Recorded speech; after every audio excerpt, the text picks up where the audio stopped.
Thank you, Honorable Chairman, sir. Please. I also thank All India Trinamool Congress for allowing me to speak today.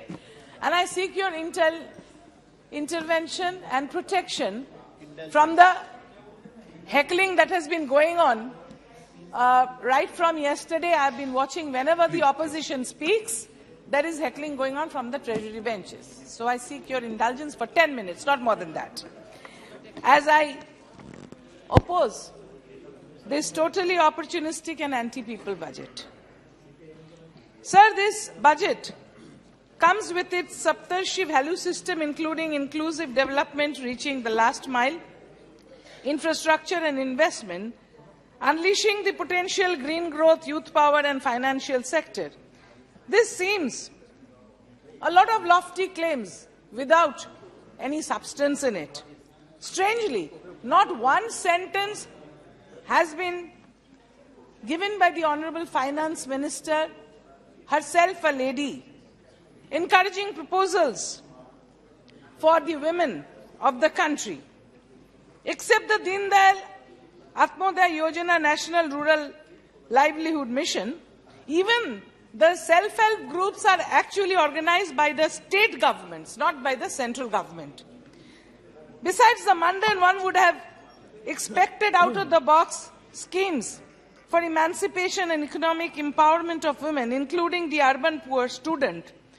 And this actually regrettably neglects 50% of the population, the Adhiyavadi, leaving them outside the effective workforce in nation building.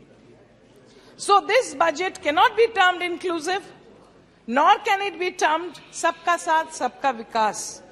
In contrast, it is prudent to draw the attention to schemes like Kanyashri, Rupashri, Lakshmi Bhandar, conceptualized and implemented by Honorable Chief Minister of West Bengal, Srimati Mamata Banerjee, which is taking the women of West Bengal forward.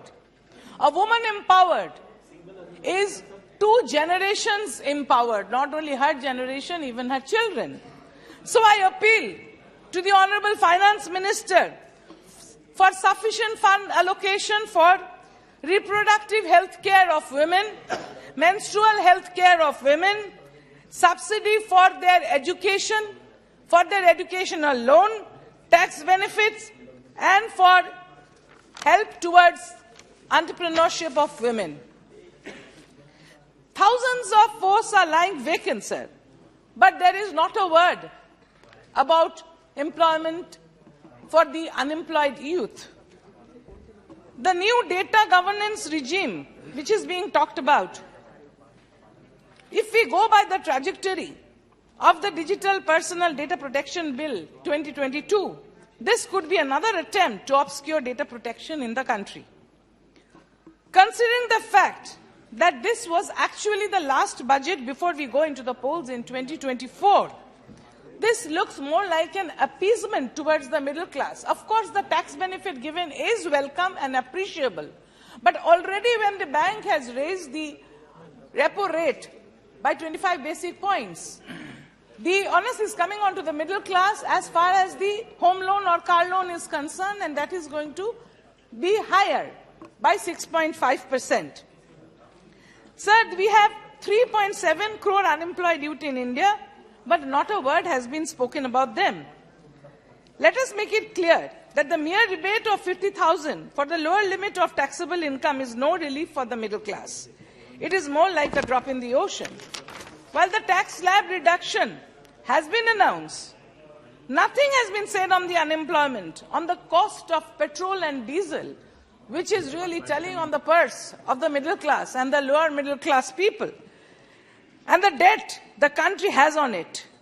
We saw a huge cut on the Mahatma Gandhi National Rural Employment Guarantee Act in the Union budget this time. 60,000 crore, which is the lowest in many years. It's a 33% cut as compared to the revised estimates of the current fiscal. In this year's budget, food subsidy has been reduced. In the coming days, the poor will be suffering most.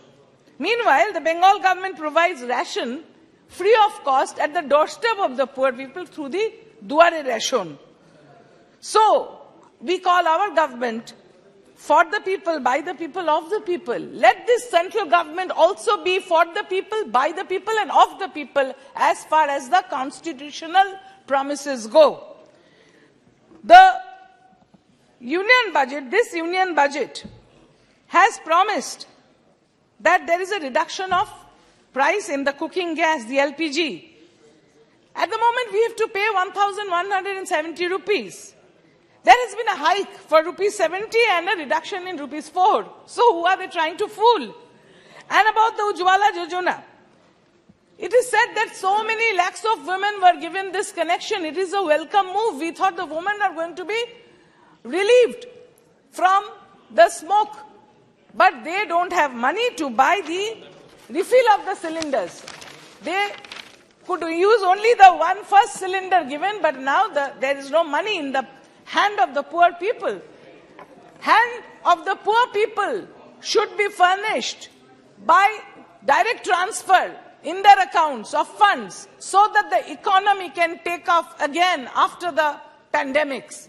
The economy is actually dying. It should take off, so there should be more fund available to the poor people for the market to thrive. We have time and again stated that there is need to debate dismantling of the cooperative federalism, but as usual, the centre conveniently neglected the issue in this budget as well. The tax exemption is only a smokescreen to cover the government's monumental failures in addressing the increasing unemployment and inflation, along with the concerns for the poor.